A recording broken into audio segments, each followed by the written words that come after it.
제가 60절이고 여러분 61절 이렇게 교독하도록 하겠습니다.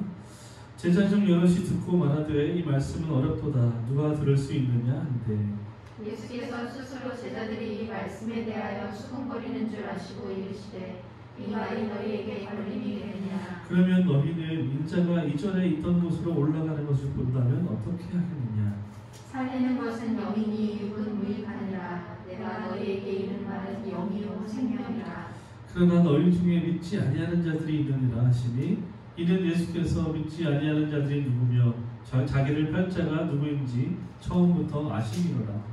또 이르시되 그러므로 전에 너희에게 말하기를 내 아버지께서 오게 하여 주지 아니하시면 누구든지 내게 올 수 없다 하였노라 하시니라. 그때부터 그의 제자 중에서 많은 사람이 떠나가고 다시 그와 함께 다니지 아니하더라. 예수께서 12 제자에게 이르시되 너희도 가려느냐. 시몬 베드로가 대답하되 주여 영생의 말씀이 주께 있사오니 우리가 누구에게로 가오리이까. 네가 주는 하나님의 거룩하신 자이신 줄 알고 알았사옵나이다. 예수께서 대답하시되 내가 너희 12를 택하지 아니하였느냐. 그러나 너희 중에 한 사람은 마귀니라 하시니 이 말씀은 바로 시몬의 아들 유다를 가리키심이라. 그는 12 중에 하나로 예수를 팔 자라. 네, 기도합시다. 하나님 감사합니다. 오늘 우리가 주의 말씀 앞에 서기를 원합니다. 주님께 겸손케 하시고 또 우리의 들을 귀를 열어주셔서 하나님의 말씀 듣고 그 말씀에 순종하는 믿음을 허락하여 주시옵소서. 감사드리며 예수님의 이름으로 기도합니다. 네.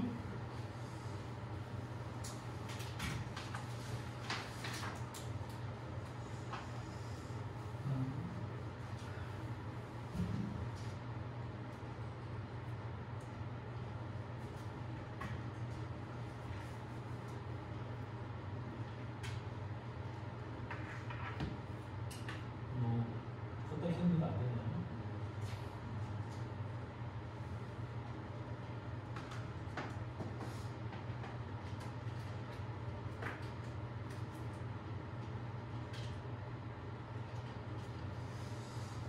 전지 어젯밤에 제가 아주 심하게 원고를 쓰고 싶더라고요. 그래서 원고를 썼는데 하나님의 예비하신 오늘 우리가 요한복음 계속해서 말씀을 나누고 있는데 요한복음 41번째 오늘은 너희도 가려느냐 지금 함께 좀 말씀을 나누고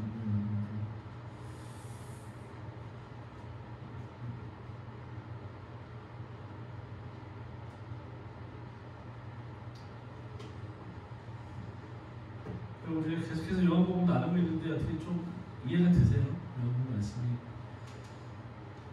두 분밖에 없는데 들으신 분이 네. 감사합니다. 요한복음 참 말씀이 어려워요.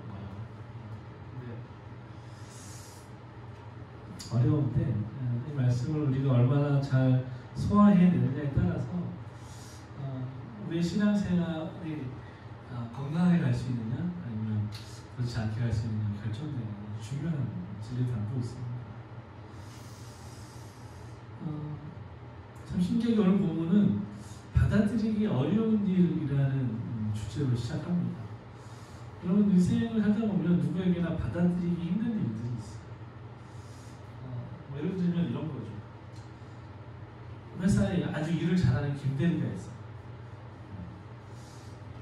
이 김대리 일을 너무 잘하는 거예요. 본인이 일을 잘해서 자기의 커리어를 쌓아가는 건 너무 좋은 일이에요. 그런데 일을 잘하니까 상사들이 자꾸만 일을 하나씩 더 주는 거예요. 너 되게 잘한다. 이것도 해. 너 되게 잘한다. 이것도 좀 할래? 너 진짜 잘한다. 이것도 좀 해. 심지어 내가 안 해도 되는 다른 사람에게까지 나한테 오는 거예요. 왜? 일을 너무 잘하니까.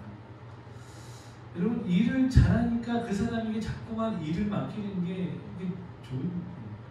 그렇지 않죠. 내가 일을 많이 해서 뭔가 내 커리어가 쌓이고 내 실력이 쌓이는 건 분명히 좋은 일이죠. 그러나 내가 감당할 수 없을 만큼 내 일도 아닌 많은 일들을 해야 한다면 사실 그것은 받아들이기 어려운 일이죠. 그러면서 시키는 사람은 그러잖아요. 야, 너밖에 믿을 사람이 없어. 네가 우리 회사 일 제일 잘해. 이렇게 이런 대도 않는 말을 막 하면서 일을 시키는 거야. 근데 그 말이 현혹되면 안 되는 거죠.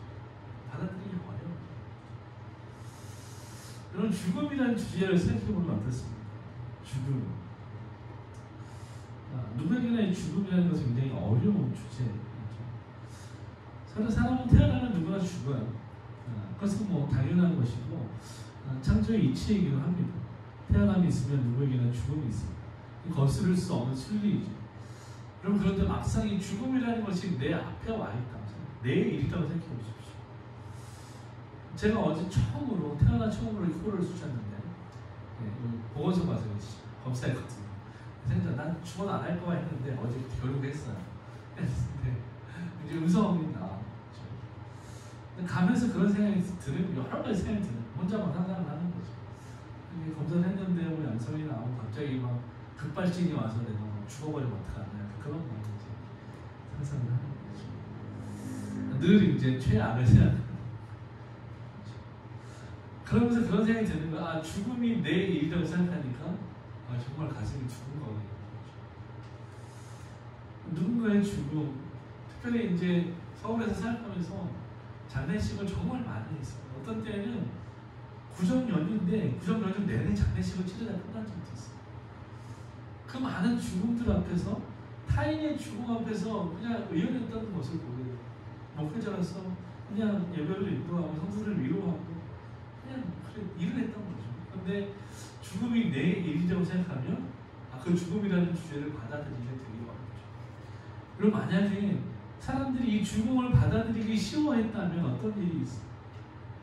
이 세상에 병원도 별로 없을 거고 보험은 팔리지도 않을 거예요. 그러나 이 보험과 병원이 왜 잘 팔리고 많습니까? 사람들이 죽음이라는 것을 두려워하고 받아들이기 어려워하기 때문에. 마찬가지죠. 여러분, 고난과 시험이라는 주제도 마찬가지예요. 여러분, 우리 인생에 고난이 왜 있어야 하는가? 라는 질문을 던진다면 이 고난이 있기 때문에 인생이 성숙할 수 있다라는 답을 줄 수 있죠. 비 온 뒤에 땅이 굳어지는 것처럼 이 고난이라는 것은 이것을 극복하고 이겨냈을 때 그 사람이 단련되고 단단해지는 것을 보게 되는 거죠. 성숙한 차원으로 업그레이드 되는 것이죠. 시험도 마찬가지죠. 시험이 왜 있어야 하는가라고 학생들은 이야기하는, 그러나 이 시험이 있기 때문에 자신의 실력을 가늠해 볼 수 있고 이 시험을 통해서 성숙하고 성장할 수 있는 것이죠. 이것들이 없다면 우리는 우리 스스로를 가늠해 볼 수 있는, 판단할 수 있는 아무런 기준이 존재하지 않는 것이죠. 제가 지난주에 이 말년기를 했어요. 그래도 내가 좀 운동도 하고 그랬으니까 알력이 있겠지 했는데 10번도 못하겠더라고요. 너무 힘들어요. 그럼 실제로 내가 이것을 해보기 전까지는, 이 시험과 고난에 맞닥뜨려 보기 전까지는 내가 어떤 사람인지 알 수가 없어요. 그냥 내 생각에는 나는 이만큼인 것 같아요 하지만 사실 어떤 기준점을 딱 갖다 대면 그렇지 않아. 부딪혀 보면 내가 얼마나 약한 사람인지 알게 되는 거죠. 이런 긍정적인 반응과 효과도 있음에도 불구하고 그 고난과 시험이 내 일이라고 생각하면 어떻습니까? 싫죠. 싫죠. 어떻게 하면 이거 안 하고 지나갈 수 있을까? 우리의 인생의 목표가 아니겠습니까? 저는 늘 기도해요. 하나님, 말 잘 들을 테니까 고난 주지 마세요. 그래서 한 대 맞기 전에 엎드리는 게 제 인생의 기초거든요. 근데 뭐 하나님도 주세요. 주세요. 받아들이기 어려운 게, 여러분들 개인적으로 어떤 게 받아들이기 어렵습니까? 뭐가 제일 받아들이기 어렵나요? 구약에 보면 솔로몬이라는 사람이 등장하잖아요. 아주 세상에 이렇게 지혜로운 사람이 있을 수가 없어요. 세상 모든 사람의 지혜를 합쳐도 솔로몬한테 안 돼요. 그렇게 지혜로운 사람입니다. 근데 어느 날 이 솔로몬이 아주 지혜로운 판결을 내리는 장면이 열왕기에 나옵니다. 두 여인이 한 아이를 데리고, 살아있는 한 아이를 데리고, 그래서 이 두 여인이 동시에 이 아이는 내 아이라고 주장합니다. 그래서 솔로몬이 이렇게 생각하다가 칼을 가져오라고 해요. 그리고서 이렇게 판결을 내리는 것입니다. 왕이 이르되 산 아이를 둘로 나누어서 반은 이 여자에게 주고 반은 저 여자에게 주고. 굉장히 놀랍고 매우 현명한 판단이죠. 적절한 판단이죠. 한 번씩 나눠주면 돼요. 근데 여러분 이 판결이 우리가 불편한 게 뭡니까? 물건이 아니라 사람이기 때문에 불편한 거죠. 만약에 이것이 물건이었다면, 이것이 뭐 빵 조각이었다면 한 번씩 나눠서 가지면 끝나는 거예요. 생명이기 때문에, 사람이기 때문에 이 판결이 우리에게 불편한 거죠. 근데 아주 이 판결로만 보면 굉장히 탁월한 판단이라고 볼 수 있습니다. 아주 탁월한 판결이고 물론 적절한 판결이지만 받아들이기 어려운 판결이라는 거죠. 이때 한 여인이 소리를 높여 부르짖습니다. 그때 그 여인의 마음을 성경이 이렇게 표현합니다. 그 아들을 위하여 마음이 불붙는 것 같았다. 진짜 엄마의 마음. 그 불붙는 마음, 애타는 마음으로 왕에게 이야기하는 것. 내 주여 산 아이를 그에게 주시고 아무쪼록 죽이지 마옵소서. 근데 그 옆에 있던 다른 한 여인은 뭐라고 말하냐면 내 것도 되지 않고 네 것도 되지 않게 나누어 주십시오. 죽여달라는 거죠. 그리고 솔로몬은 이 순간을 놓치지 않죠. 이제야 명확하게 누가 진짜 어미인지 드러나게 됩니다.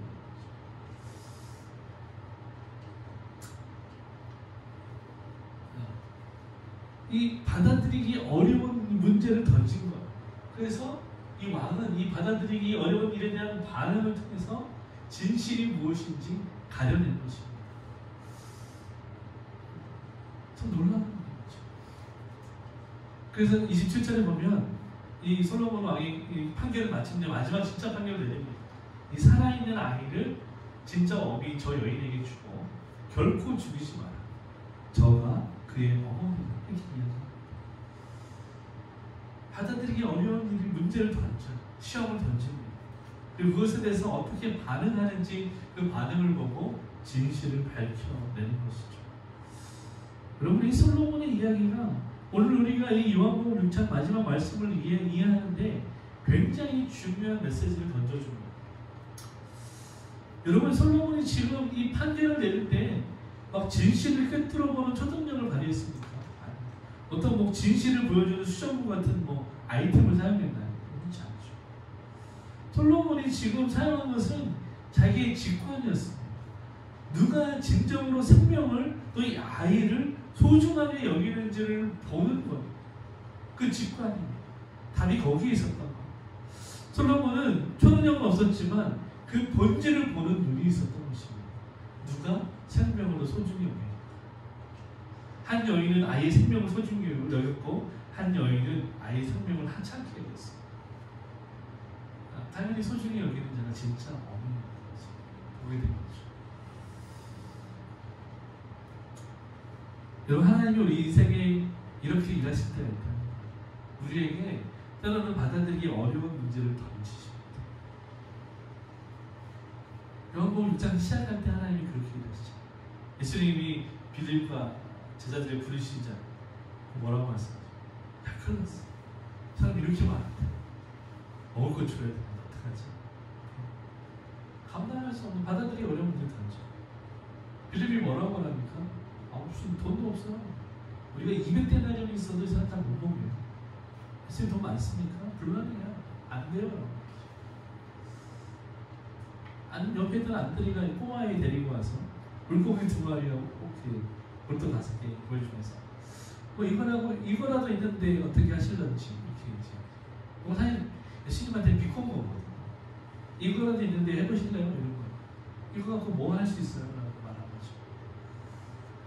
예수님이 받아들이기 어려운 일을 제자들에게 던진 거죠. 그러니까 제자들이 어떻게 반응했습니까? 부정적으로 반응. 안 된다고 반응. 할 수 없다고 반응한 거죠. 근데 그건 예수님이 기대한 반응이 아니었죠. 거기서부터 이 요한복음 6장 이야기가 시작해서 오늘 여기까지 흘러오는 거죠. 여러분 하나님이 우리 인생에 이런 질문과 이런 상황을 던질 때가 있어요. 받아들이기 어려운 걸 던지실 때가 있죠. 그때는 우리가 어떻게 반응해왔고 또 어떻게 반응하는지를 보아야 하는 것입니다. 왜냐하면 거기에 우리의 신앙의, 우리 믿음의 민낯이 있기 때문에 그렇습니다. 예수님께서 지난주에 다시 한번 화두를 던지셨어요. 내가 살아있는 떡이다. 내 삶과 내 피를 먹고 마셔야 하지만 너에게 생명이 있다. 이 말씀 던지니까 제자들이 또 한 번 반응하는 거죠. 유대인들은 불평했습니다. 수군거렸습니다. 목수 아들 예수, 목수 요셉의 아들인 예수가 무슨 능력이 있냐. 그들은 수군거렸어요. 제자들이 수군거렸죠. 불평합니다. 당신은 목수의 아들인데 무슨 능력이 있냐.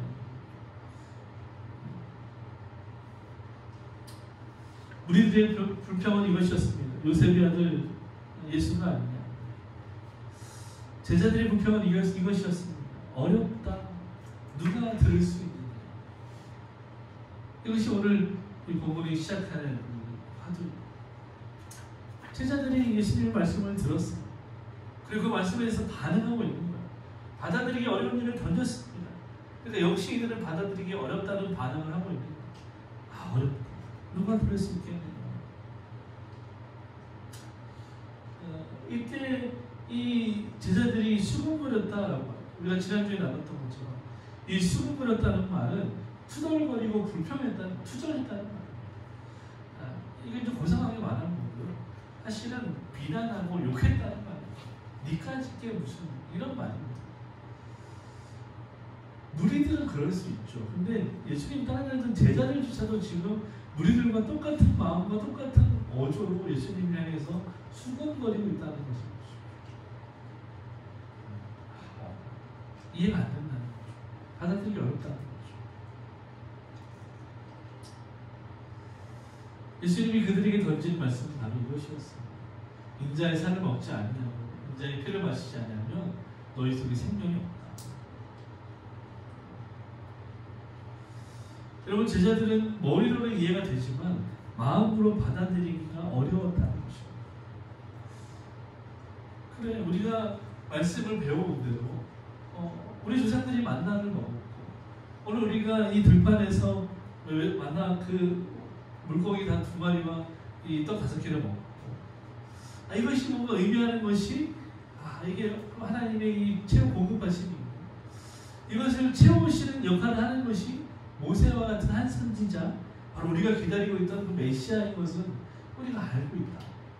그런데 그 우리를 구원할 메시아와 우리 선생님 예수를 이 매칭하는 게 이게 받아들이기 어렵다는 거예요.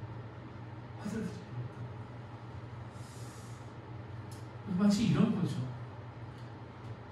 예를 들어서 이 자리에 없으니까 우리 성훈이가 회사에서 굉장히 이렇게 아주 탁월한 인기를 얻고 인정을 받고 회사 사장님이 막 이렇게 너 내 아들 할래 이 정도로 인정받는 거야.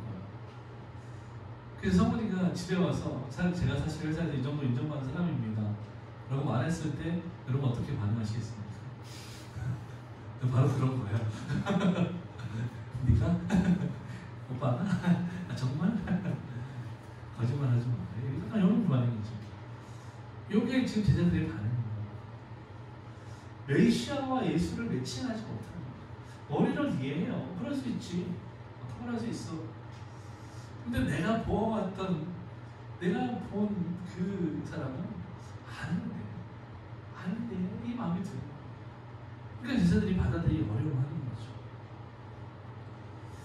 예수님이 그렇게 수근거리고 받아들이기 어려워하는 제자들에게 다시 한번 말씀하십니다. 이 말이 너희에게 걸림이 되느냐. 여러분, 이 말을 번역하면 이런 말이 됩니다. 이 말이 너희에게 실족하게 하느냐, 이 말이 너희를 노하게 하느냐, 화나게 하느냐. 이 걸리다라는 말의 어원을 찾아보니까 실족하게 하다, 분노하게 하다, 다투게 하다 이런 말이 있다.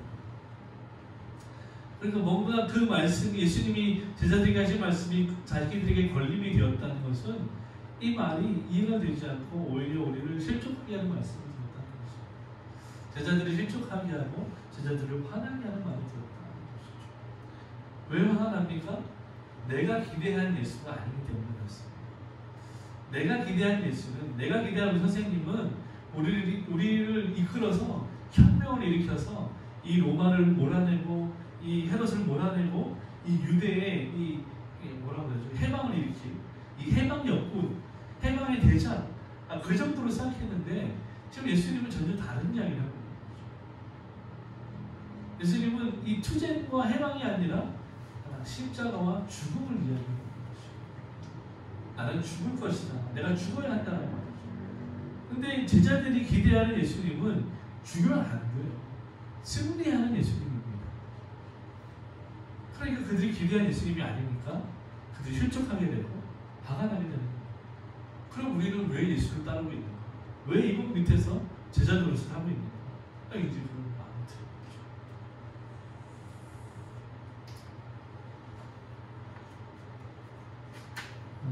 우리 62절 예수님이 다시 한번 대답하시죠. 같이 한번 읽어보겠습니다. 시작. 그러면 너희는 인자가 예전에 있던 곳으로 올라가는 것을 본다면 어떻게 하겠느냐? 네. 이 말씀 굉장히 단순한 말씀. 이 말씀을 해석하면 이렇습니다.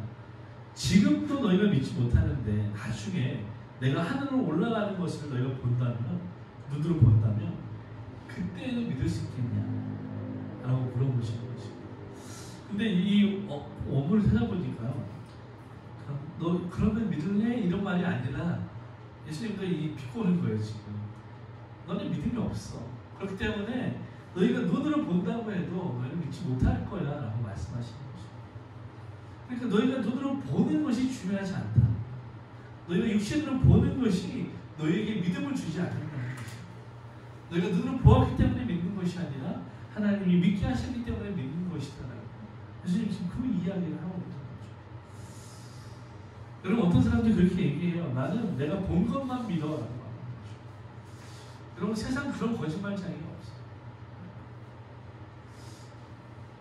여러분, 우리 눈에 보이지 않는 것들 중에 우리가 믿어야 할 것들 너무나도 많이 있다는 거 아시죠? 여러분, 사람의 감정이 보입니까? 사람의 말이 보입니까? 여러분, 공기가 보입니까? 보이지 않는 것들이 너무 많아요. 근데 보이지 않는 것들을 믿고 당연시 여기면서 나는 보이는 것만 굉장히 어리석은 거죠.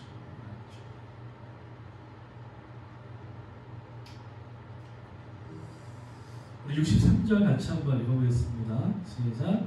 살리는 것은 영이니 육은 무익하니라. 내가 너희에게 이른 말은 영이요 생명이라. 그리고 예수님께서 이제 너희가 왜 믿지 못하는지에 대해서, 너희가 왜 수긍할 수밖에 없는지에 대해서 설명해 주시는 거예요. 여러분, 예수님이 제자들이니까 그나마 이 정도 설명하는 거지, 그 앞전에 무리들에게는 이런 설명도 하지 않으셨습니다. 그냥 당신 할 말 쭉 하고 그냥 끝, 너희 가, 이렇게 했어요. 근데 제자들이기 때문에 이들 통해서 하실 일이 있었기 때문에 기대하는 마음으로 아주 인내하며 가르치시는 거예요. 살리는 것은 영이다. 육은 무익한데 내가 너희에게 이른 말은 영이요 생명이다. 그래서 말씀하세요. 여러분, 여기에 영이라는 말은 성령님을 말하는 것입니다. 성경에서 우리가 발견하는 진리 가운데 하나는 성령께서 하시는 일들이 성경에 많이 기록되어 있는데, 성령님이 하시는 가장 분명하고 드러난 사역은 뭐냐면 생명을 주시는 일이라는 것입니다. 여러분의 창세기 1장을 기억해 보십시오. 하나님 대체 천지를 창조하시기 전에 그 세상은 흑암이 수면의 운명이, 무질서, 혼돈, 하오스였습니다. 그곳에 성령이 임하실 때 질서가 잡히게 되고 생명이 임하게 되는 것입니다. 하영정 목사님이 그 본문을 수석할 때 이렇게 말씀합니다. 마치 이 어미닭이 알을 품듯이 성령님이 이 창조 세계를 품으셨다고 표현하시더라고요. 적절한 표현입니다. 하나님은, 성령님은 주로 생명을 주시는 일을 하십니다. 여러분, 예수님이 성령으로 잉태되셨죠. 생명을 주신 성령의 역사를 이루어주시죠. 그래서 사도 바울도 로마서에서 이렇게 고백합니다. 8장 11절 같이 한번 읽어보겠습니다. 시작. 예수를 죽은 자 가운데서 살리신 이의 영이 너희 안에 거하시면 그리스도 예수를 죽은 자 가운데서 살리신 이가 너희 안에 거하시는 그의 영으로 말미암아 너희 죽을 몸도 살리시리라. 예. 예, 여러분 영은 성령님을 말씀하고 있는데 이 성령님은 살리는 영이시다 라고 지금 이야기하고 있는 것입니다. 살리는 것은 영이고 성령님은 살리는 영이시다 라고 예수님께서 말씀하고 있습니다. 무슨 말입니까? 너희 안에 살리는 것, 생명이 있으려면 너희 안에 성령님이 계셔야 한다. 너희가 성령을 받는다면, 너희 안에 성령이 계시다면 너희는 살아날 것이고 생명이 있게 될 것이다 라고 말하고 있는 거예요. 예수님이 그 뒤에 말씀하신 후반절을 보면 내가 너희에게 이름하는 영이요 생명이다 라고 말씀하셨잖아요.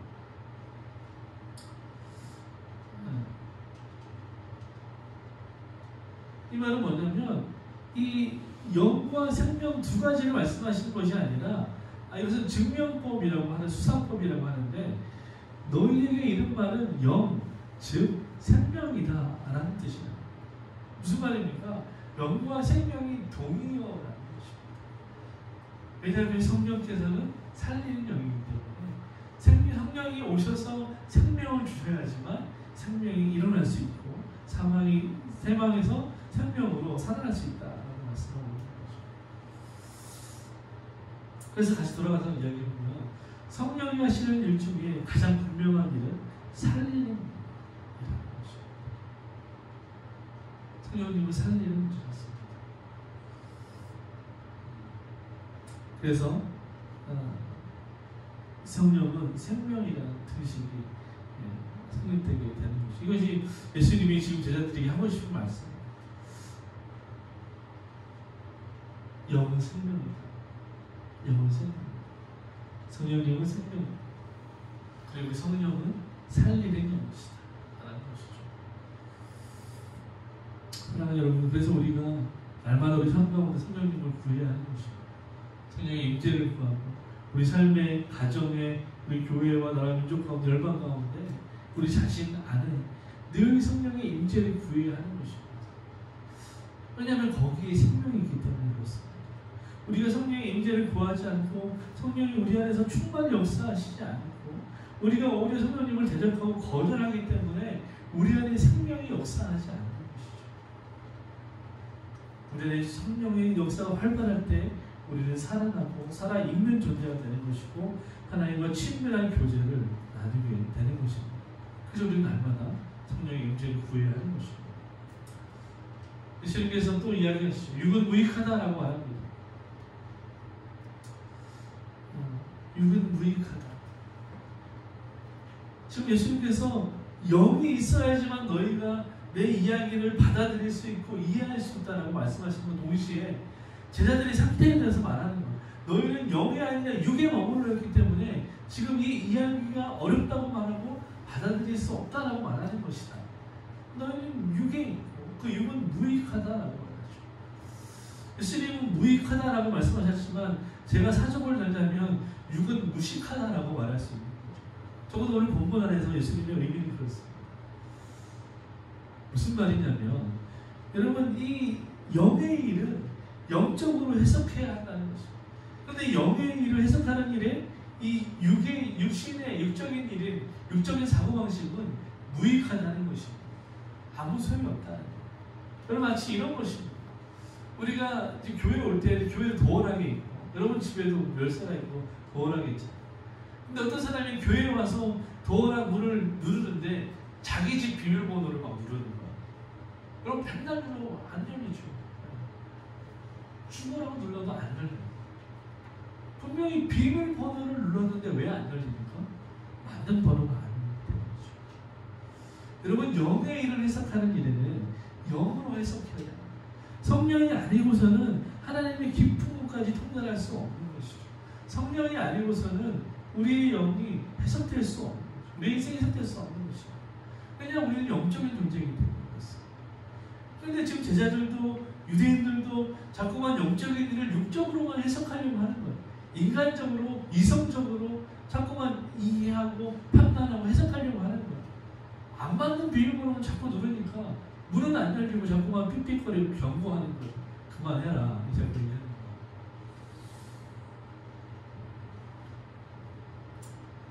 여러분 육은 무익하다라고 주님 말씀하신 것은 영적인 일은 육적인 노력으로 결코 이해할 수 없다는 것입니다. 영적인 일은 육적인 노력으로 결코 이해할 수 없어요. 사랑하는 여러분, 성도는 그렇습니다. 성도의 삶은 육적으로만 이해할 수 없어요. 왜냐하면 성도의 삶은 영적인 삶이 동시에 존재하기 때문에 그렇습니다. 이건 우리가 이 땅에 살고 있으면서 동시에 하늘에 사는 존재라는 말이죠. 그래서 예수님이 니고데모에게 하신 말씀처럼 우리가 성령으로 거듭나지 않으면 결코 하늘나라의 일을 알 수 없고 볼 수 없고 이해할 수 없는 거죠. 그러니까 지금 오늘 이 오병이어를 경험했음에도 불구하고 유대인들도 제자들도 예수님이 하시는 말씀을 이해할 수 없고 깨달을 수 없고 볼 수 없고 보이지 않는 거죠. 그리고 그 두 마리와 몰떡 5개가 어떻게 이렇게 많이 이렇게 늘어나는지, 폭발적으로 증가했는지, 그리고 12광줄이나 남았는지 이해할 길이 없어요. 그 원인을 찾을 수가 없습니다. 왜 그렇습니까? 그들에게는 하나님 나를 볼 수 있는 눈이 없기 때문에, 거듭나지 않아요. 그 안에 성령님이 계시지 않기 때문에. 마찬가지예요. 여러분, 여기서 뒤집어 생각하면 세상 사람들이 아무리 똑똑하고 지혜로워도 무식한, 학교도 다니지 않은 한 사람이라 할지라도 그가 거듭난 사람이라면 그가 하는 일을 아주 서울대 나온 사람이라도 이해할 수 없다는 것입니다. 여러분, 그래서 우리는 당당해야지 않아요. 세상 사람들에게 이해받으려고 애쓸 필요가 없다는 것입니다. 우리는 우리가 해야 될 일을 하면 되는 거예요. 여러분, 우리가 왜 넘어지고 자꾸 절망합니까? 세상 사람들이 하는 일에 그 말에 자꾸만 그 화살을 받아들이는 거예요. 여러분, 아무리 그들이 지혜롭고 상식이 뛰어나다고 해도 거듭나지 않았다면 영적인 일을 하는 저와 여러분이 하는 일을 이해할 수 없어요. 그래서 우리는 그들에게 인정받을 필요도 없고 그들의 이해를 받을 필요도 없습니다. 근데 자꾸만 그래야 될 것 같은 유혹이 찾아오는 거죠. 내가 잘 돼야지, 내가 잘 살아야지 전도가 되지. 여러분, 그렇지 않아요. 여러분이 잘 살면 그냥 배 아파할 뿐이에요. 전도 안 됩니다. 그나마 좀 자기보다 못 살아야지 긍휼히 여김을 받아요. 근데 막 잘 살고 그러면 배 아프고 막 너 잘났다 이렇게 하는 거예요. 여러분, 살아봐서 아시잖아요. 우리가 그들에게 인정받을 필요가 없어요. 우리 일을 하는 거예요. 우리 부르심을 따라 살면 되는 거죠. 그들은 결코 이해할 수가 없습니다. 마지막으로 두 가지 반응을 살펴보도록 하겠습니다. 65절, 66절 같이 한번 읽어보겠습니다. 시작. 또 이르시되 그러므로 성령이 너희에게 말하기를 내 아버지께서 오게 하여 주지 아니하시며 누구든지 내게 올 수 없다 하였노라 하시니라. 그때부터 그의 제자 중에서 많은 사람이 떠나가고 다시 그와 함께 다니지 아니하더라. 네. 참 극적인 구절이에요. 똑같은 예수님의 제자 12 가운데 일어난 일을 예수님이 말씀하시는 거죠.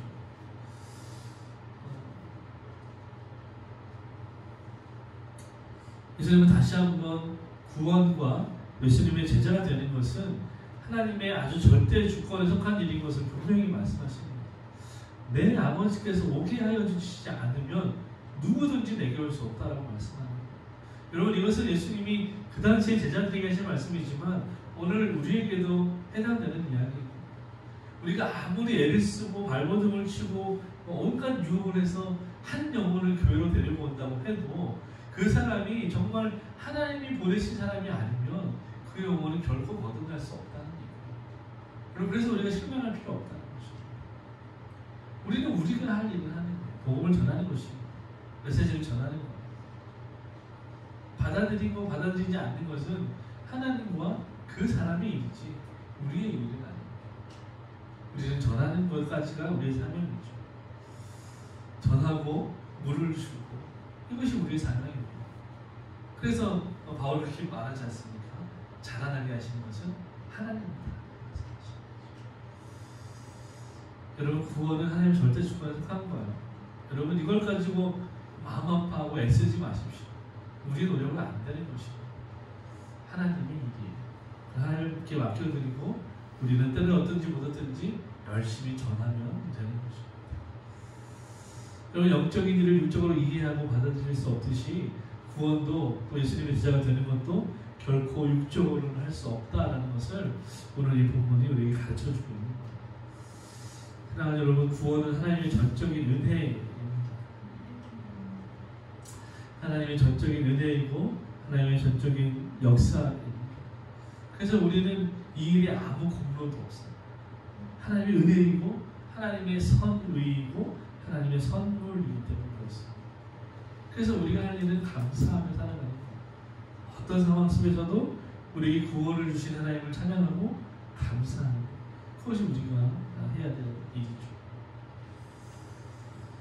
여러분, 말씀을 듣고 반응한 제자들 가운데 두 부류가 나눠지기 시작합니다.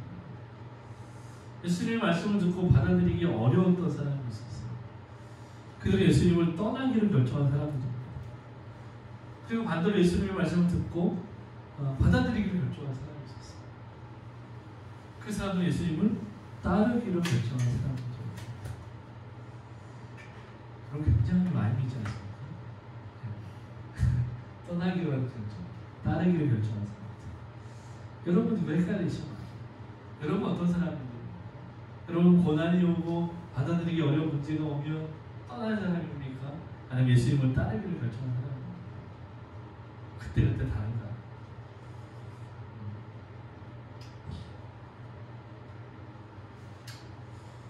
정말 놀랍게도 예수님은 친절하게 이야기하시는 겁니다. 떠나기를 결정한 사람과 따르기를 결정한 사람의 이 대표를 세우시는 거예요. 떠나기를 결정한 사람들의 대표는 가룟 유다였어요. 따르기를 결정한 사람의 대표 주자는 베드로였어요. 근데 제가 어제 말씀을 가만히 묵상하다가 놀라운 사실을 발견했는데, 베드로의 이름이 시몬 베드로잖아요. 원래 이제 시몬이라는 이름인데 베드로는 예수님이 나중에 주신 이름이죠. 그러니까 시몬이 원래 이제 그 유대식 이름이에요. 근데 가룟 유다는 가룟이라는 지방에서 온 유다라는 사람이라는 뜻이거든요. 근데 이 유다의 이름 앞에도 시몬이 붙었다는 것으로 제가 깜짝 놀랐어요. 지금 요한은 성경이 의도적으로 시몬이라는 이름을 사용하고 있다는 것을 보시는 거예요. 시몬 베드로, 그냥 시몬, 요한의 아들 시몬 이렇게 표현하실 때도 있거든요. 복음서에 보면 예수님이 바요나 시몬아에게 복이 있다라고 말씀하세요. 이게 무슨 말이냐면 요나의 아들 시몬아 너에게 복이 있다, 이런 뜻이거든요. 그러니까 베드로의 이름은 원래 시몬이에요. 근데 시몬 베드로라고 두 이름을 같이 사용하시고, 또 이 가룟 유다의 이름을 말씀하실 때에도 71절에 보면 시몬의 아들 유다를 가리켜 이렇게 이야기해요. 다른 본문에 보면 그냥 가룟 유다라고만 나와요. 그런데 여기는 시몬이라는 이름을 같이 사용하고 있다. 굉장히 놀라운 발견입니다. 네. 아무도 안 가르쳐주고 제가 가르쳐주고 네, 시몬이라는 이름. 왜 이런 대비를 했을까라는 생각을 해보는 거죠. 굳이 그렇게 안 해도 되는데 왜 이런 언어적인 장치를 하면서까지 예수님은 이 두 부류를 대비시키시는 것일까? 같은 이름을 가졌지만 전혀 다른 성정을 가지고 있고 전혀 다른 꿈과 전혀 다른 목표와 전혀 다른 신앙의 모습을 가지고 있다는 것을 보여주는 거죠. 무슨 말입니까? 우리가 다 교회 안에 들어가서 한 성령 안에서 같은 믿음을 가지고 예배자로, 성도로 같은 이름을 가지고 있어요. 그리스도인이라는 이름을 가지고 있어요. 그러나 누구나 다 예수의 제자가 되지는 않는다는 말입니다.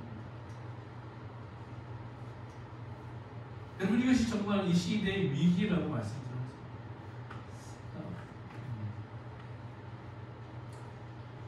우리 설교 끝날 때 소개하려고 했는데 이제 얼마 전에 돌아가신 존 스토트 목사님 이 마지막으로 쓰신 책이 이제 제자도라는 책이에요. 원래 이 책의 제목은 급진적인 제자도라는 책이에요. 되게 열심히 읽었죠? 근데 목사님이 뭐라고 말씀하시냐면 이 시대에 그리스도인들이 너무 많다. 근데 제자들이 없다는 말씀이죠. 사실 우리가 알기는 제자와 그리스도인은 같은 말이라고 우리가 알고 있어요. 그런데 이 시대에는 그것이 같은 말이 아니게 사용되고 있다는 거예요. 무슨 말이냐면 그냥 교회 다니는 사람을 전부 다 그리스도인이라고 부르고 있다는 거야. 근데 그 그리스도인들 중에는 정말 거듭난 사람이 있는가 하면 그렇지 않은 사람이죠. 정말 거듭난 예수의 사람들은, 예수님의 제자들은 정말 이 제자들을 따르는 사람, 자기를 부인하고 자기 십자가를 지고 살아가는 사람. 근데 그렇지 않은, 제자가 아닌 그리스도인이 있다는 거야. 그냥 교회만 왔다 갔다 하는 사람, 헌신도 없고 눈물도 없고, 예, 그냥 교회만 왔다 갔다, 감동도 없는 그런 사람, 사랑도 없는. 그런데 이 두 부류를 어떻게 똑같은 그리스도인이라고 부를 수 있냐? 여러분, 이 시몬이라는 이 이름, 같은 이름 안에서 전혀 다른 삶과 전혀 다른 선택과 결정 가운데 있는 두 사람을, 그래서 오늘 우리가 주목하고 과연 우리는 어디에 서 있는가를 본문을 통해서 발견해야 하는 것입니다.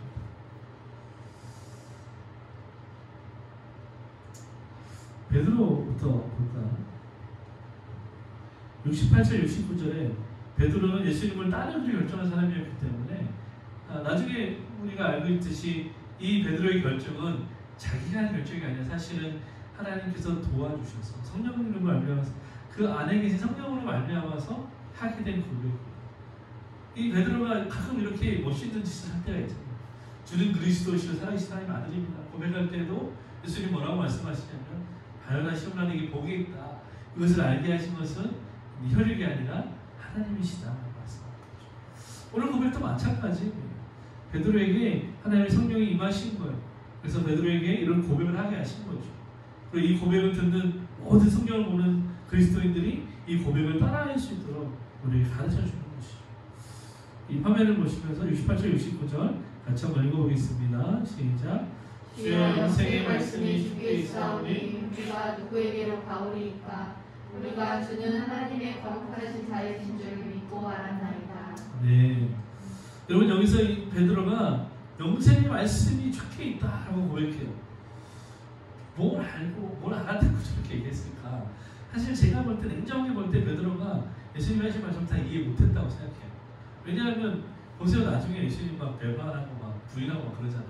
분명히 이해 못했어요. 그런데 그 안에 계신 성령이 하시는 일이에요. 막 그냥 자기도 모르게 고백하는 거예요.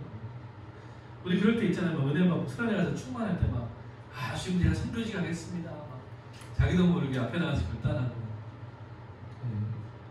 수련회 끝나고 내려오면 내가 언제 그랬나 이렇게 후달다기도 하잖아요.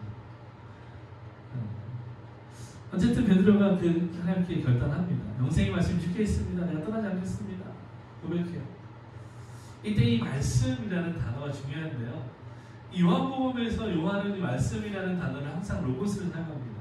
왜냐하면 그것이 예수님을 가리키기 때문이에요. 근데 이 베드로는 이 말씀을 로고스가 아니라 레마라는 말을 사용합니다. 어떤 분은 레마에 뭔가 그렇게 의미 부여를 하는데 그렇지 않습니다. 그냥 레마는 로고스랑 똑같이 이 말씀이라는 뜻을 가진 단어 중에 하나예요. 어떤 분은 그렇게 이야기하는 거 들었어요. 로고스는 하나님의 말씀이고 레마는 하나님이 나에게 주신 말씀이다. 굉장히 은혜가 되는데 그렇지 않습니다. 로고스고 레마고 다 하나님이 우리에게 주신 말씀 중에 하나예요. 레마의 뜻은 뭐냐면 진술, 의견, 사건, 일, 뭐 이런 뜻을 가지고 있어요. 제가 PPT 한 줄 알았는데 안 했네요. 레마의 뜻은 진술, 의견, 사건, 일, 뭐 이런 뜻입니다. 그래서 이 베드로의 고백을 다시 번역하면 무슨 뜻이 되냐면 영생의 사건이 주님께 있습니다 이런 뜻입니다. 영생의 일이 주님께 있습니다. 다시 말해서 이 영생의 일, 영생하는 것은 오직 주님께만 있습니다라고 이 베드로가 자기도 모르게 신앙 고백을 한 것입니다. 다시 말해서 지금 예수님이 하신 그 말씀, 살과 피를 먹고 마셔야 하지만 너에게 생명이 있다고 하신 그 말씀이 베드로에게 믿어진 것이죠. 그 믿음을 지금 고백한 것입니다. 당신이 메시아입니다. 당신이 십자가를 지시고 죽으시고 부활하시는 것이 하나님의 뜻입니다. 지금 베드로가 고백하고 있는 것입니다. 더 나아가서 우리가 믿고 알았사옵나이다 라고 베드로가 고백해요. 근데 이 말을 원어로 보면 이 완료, 헬라어에서 완료는 완전히 닫힌, 끝나는 말입니다. 어떤 일이 진행이 완성되었다는 말. 그래서 이 말을 다시 번역하면 이거예요. 주님, 우리가 이미 주님께 영생이 있음을 믿었고, 그리고 그것이 사실이라는 것을 우리가 알고 있습니다. 믿음과 아는 것을 동의어로 사용하고 있습니다. 믿음과 암과 또 삶이 하나가 되는 것을 보여주는 거죠. 믿는 대로 우리가 알고 있고, 그 알고 있는 대로 지금 주님 앞에 서 있습니다. 내 살아냈습니다. 그래서 베드로가 신앙 고백을 하고 있는 것입니다. 이 고백이 우리에게도 있기를 주님을 축복합니다. 여러분, 그러나 가룟 유다를 보십시오. 제가 PPT 했군요. 어쩐지 분명히 했는데 넘어가겠습니다. 얘기 다 했으니까. 유다를 보십시오. 같이 읽어보겠습니다. 예수께서 대답하시되 내가 너희 12를 택하지 아니하였느냐. 그러나 너희 중에 한 사람은 마귀니라 하시니, 이 말씀은 바로 시몬의 아들 유다를 가리키십니다. 그의 12 중에 하나로 예수를 팔자하라. 여러분, 참 한 사람을 향해서 예수님이 이런 평가를 했다는 것 자체가 굉장히 심각한 일입니다. 본문에 유독 여기에서만 유다를 향해서 마귀라고 말합니다. 그냥 마귀 같다, 그런 표현을 하신 게 아니라 지금 예수님께서 He is 마귀라고 한 거예요. 그냥 걔는 마귀라고 한 거예요. 하나는 마귀다라고 말씀하십니다. 근데 사실은 이제 이 의미를 생각해 보면 걔가 진짜 마귀였던 것이 아니라 다른 유다가 다른 본문에서 나오는 것처럼 마귀에게 사용된 것이죠. 사단에게 사용된 것입니다. 사단이 그 마음에 하나의 충동질을 한 것입니다. 유혹하고 충동질을 했을 때 그 다른 유다가 그 자신이 어떤 예수님을 향해서 가지고 있던 불편한 마음과 마귀가 심어준 그 마음이 합력하여 악을 이룬 것이죠. 그래서 예수님을 부인하기로 결정하고 예수님을 팔아넘기기로 결정한 것입니다. 말씀을 준비하다 보니까 놀라운 사실을 발견했는데, 예수님의 12명의 제자가 있잖아요. 11명은 갈릴리를 포함한 이 이스라엘 북부 지방 사람들이에요. 근데 이 유다만 남쪽 지방 사람, 남쪽에서 올라온 사람. 이 가롯이라는 그리옷이라는 도시인데 이스라엘 남부 지방이라고 합니다. 유다만 남쪽에서 올라온 사람. 이 사람만 독특하게 예수님을 향해서 다른 마음을 가지고 있었다. 특별히 유다는 다른 복음서에 보면 열심당이었다고 하는데, 지금으로 따지면 혁명당이라는 것입니다. 혁명당, 진보당. 이 체제를 갈아엎어서 우리가 독립을 이루자, 뭐 이런 것입니다. 그래서 약간 지금 이렇게 지금으로 따지면 그런 거죠. IS 같은 거죠. 지하드 운동하고 테러하고 그런 게 이제 가룟 유다가 가입해 있던 열심당의 정치였습니다. 그런 사람이 12제자가 택함을 받아서 예수님을 따라다녔고 재정을 담당했던 거죠. 그러니까 그가 예수님을 바라볼 때에도 그런 자신들의 혁명을 이룰 수 있는 대장으로 바라봤고 기대했던 거죠. 그런데 예수님이 전혀 반대의 말씀하십니다. 나는 죽어야 한다. 나 죽을 거야. 라고 말씀하시니까 근데 이제 가룟 유다가 흥미를 잃어버려요. 뭐야 이거? 내가 원하는 리더가 아닌데 버리자. 그러니까 이 사람은 원래 과격하기 때문에 이제 예수님 은삼십을 받고 팔아버린 거죠. 그게 가룟 유다였어요. 여러분, 오늘날 우리도 얼마든지 유다처럼 마귀에게 사용될 수 있어요. 여러분, 오늘날에도 여전히 이 예수님의 십자가 사건은 사람들에게 그리 듣기 좋은 주제가 아니지 않습니까? 예전에 제가 생각하면서 중고등부 수련회에서 이 똑같은 사진을 한번 올리면서 말씀을 전한 적이 있어요. 근데 어떤 아이가 그런 얘기를 하는 거예요. 예배 끝나고 나서 와서 선생님 꼭 저런 그림을 사용해야 되냐는 거예요. 꼭 저런 잔인한 그림을 사용해야 되냐는 거죠. 왜 그렇게 생각해라고 얘기하니까 너무 잔인하다는 거예요. 그래서 조금 순화시켜줬으면 좋겠다는 거죠.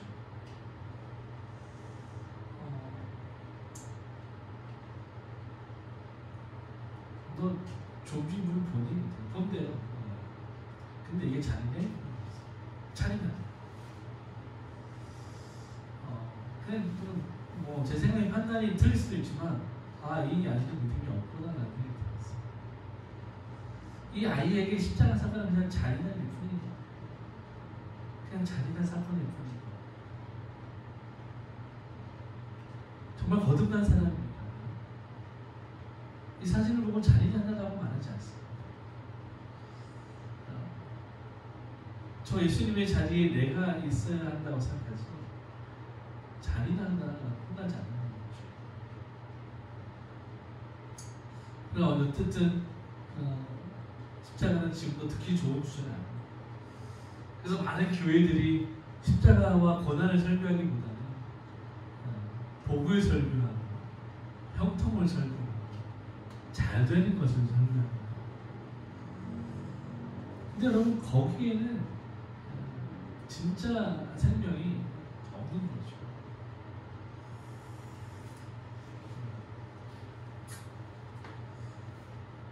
여러분 누가복음에 예수님이 자기를 따르려면 어떻게 해야 되는지 제자도에서 대해서 이야기하시는데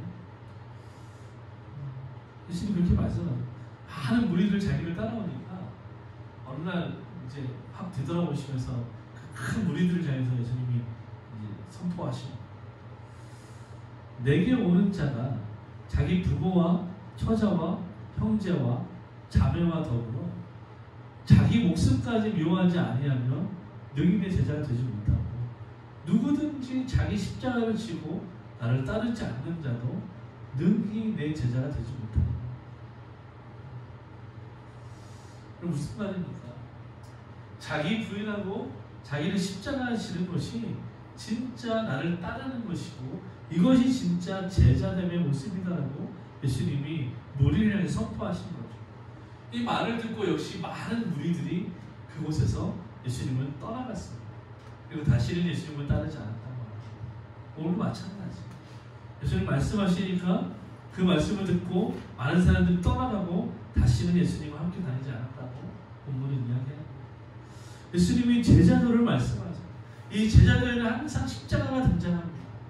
이 십자가 고난을 이야기하면 항상 사람들은 떠나갑니다. 왜? 그것은 자기가 원하는 예수님이 아니거든요. 자기가 원하는 예수의 그림이 아닙니다. 그러니까 떠나는 것을 선택하는 것이죠. 여러분 오늘날 많은 교회와 많은 그리스도인들이 이 오해와 함정에 빠져 있는 거죠.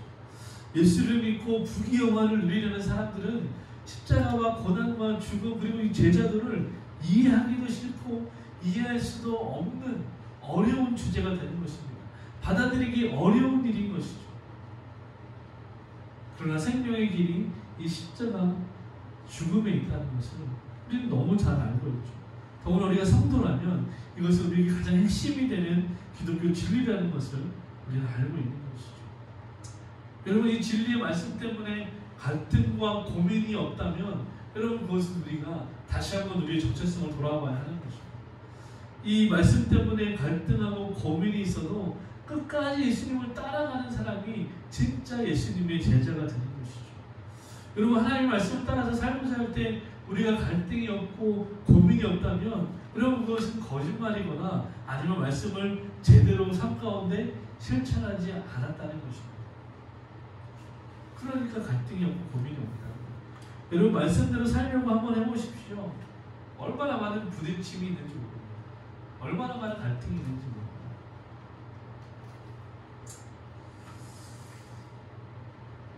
여러분 오늘 우리 교회 가운데도 여전히 가룟유다와 같은 자들이 있을 수 있습니다.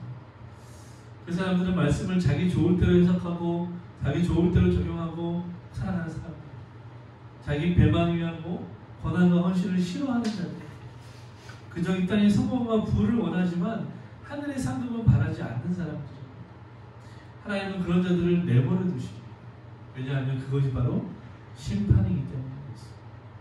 그들은 그대로 죽게 될 것이고 그대로 영원한 심판에 머물러 될 것이기 때문에 그렇습니다. 하나님 여러분, 감사한 것은 주님 우리를 결코 버리지 않으시겠다고 말씀하신 거죠. 하나님은 당신에게 오는 자를 결코 잃어버리지 않겠다고 말씀하셨던 거죠. 여러분, 그래서 우리가 감사할 수 있는 거예요. 우리는 그저 어떠하든지 어떠한 부딪힘과 어떠한 갈등과 어떠한 고민과 어떠한 시험이 있든지 우리는 포기하지 않고 묵묵히 우리를 부르신 그 부르심을 향해서 따라가기만 하면 되는 것이죠. 우리는 우리의 일을 하면 되는 것이죠. 그러면 하나님께서 그를 완성하시고 우리를 마침내 영광스러운 보좌에 앉히시는 거죠. 우리의 생명이 멸류관을 주시는 것이죠. 영원한 하나님의 나라에 머물게 하시는 것이죠. 여러분, 많은 사람이 예수를 팔아서 자기의 명예와 부를 사려고 하는 약한 시대에 끝까지 예수를 떠나지 않고 영생의 말씀을 따라서 충성되이 살아가길 결단하는 저와 여러분에게 주님의 이름으로 축복합니다. 네, 기도하겠습니다.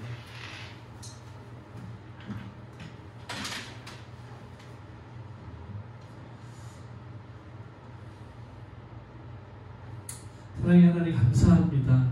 누구든지 나를 따르려거든 자기 십자가를 지고 자기를 부인하고 나를 따르라고 말씀하신 하나님, 자기 생명까지도 미워하지 않으면 능히 나의 제자가 될 수 없다고 말씀하신 주님의 말씀을 오늘 우리가 기억합니다.